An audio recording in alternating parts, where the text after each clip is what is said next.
देखिए हालात 2023 वाले हैं, लेकिन पिछली बार जो भी हुआ उससे ऐसा नज़र नहीं आता कि बहुत कुछ सीख के कोई खास तैयारी या कुछ हमने खास कदम उठाए हों।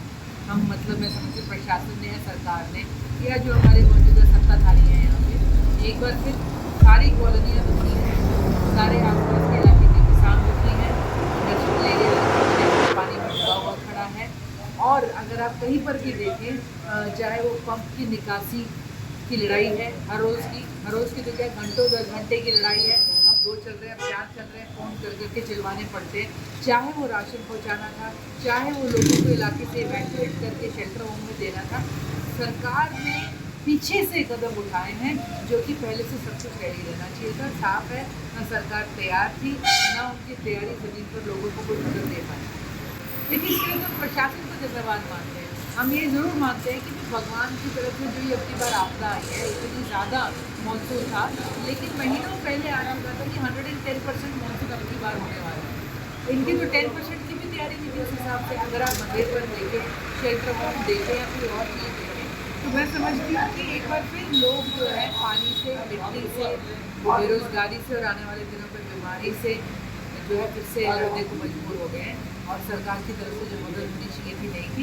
मुझे नहीं लगता पिछली बार भी कोई मुआवजे मिले थे और अब की बार क्या सिचुएशन रहेगी। और अगर गुरुद्वारे और सामाजिक संस्थाएं और हम सारे लोग मैदान में ना उतरें तो शायद कवर नहीं कर पाते। देखिए खेती का जो है जो आसपास से पता चल रहा है, जो टांगरी के आसपास के इलाके से वहाँ तो काफ़ी प्रॉब्लम आई है। और शाहपुर के पास जब बांध टूट के, वैसे तो लोग एलिगेशन लगा रहे हैं कि तोड़ा गया, जो वहाँ की रिंग रोड बनी थी उसने एक तरह से उसके रैम्प ने डैम का काम किया और नदी को ही रिहायशी इलाकों खेतों में डाइवर्ट करके उससे खेती का काफ़ी नुकसान है। इंडस्ट्रियल एरिया हम देख के आए तो कुछ कह नहीं सकते।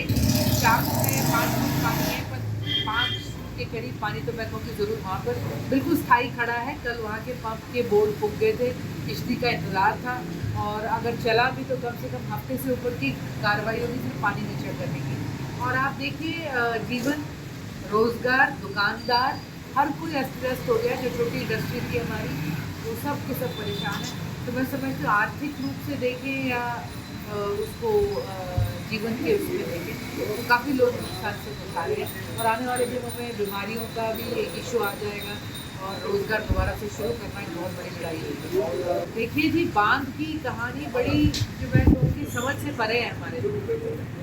टांगरी नदी का एक बंधा तो बहुत समय से बना हुआ है जो कि अम्बाला की साइड है, और जो दूसरी तरफ है जिसके अंदर एक कॉलोनी इंडस्ट्रियल एरिया आती है, यहाँ पे बंधा नहीं था। अब जो लोगों का कहना है कि बंधा बनाया गया पर किसी रिहायशी इलाके के लिए नहीं बनाया गया, सिर्फ इंडस्ट्रियल एरिया पे जोर दे के बनाया गया। कल वहाँ पर एक हमारे इंडस्ट्रियलिस्ट खड़े थे, उन्होंने अपनी जुबानी कहा कि एक कच्चा मिट्टी का बंधा जो बह गया।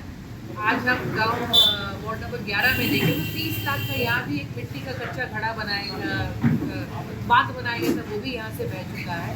तो बांध की तो जो मैं समझूंगी कि जो अपनी बात आपदा रही आधी ही थी, क्योंकि ज़्यादा नदी में ही पानी आया। बरसात का तो अभी हमें पहली बार पिछली बरसात में ही कह जाना पड़ा। करीब पैसा भी आया हुआ था और वो लगा हुआ नहीं दिख रहा है ठीक तरीके से। और अगर आप प्रभुपुरम की साइड जाए, सोनिया कॉलोनी जाए, तो जो पहले हालात देखे थे वो अब की बात के हालात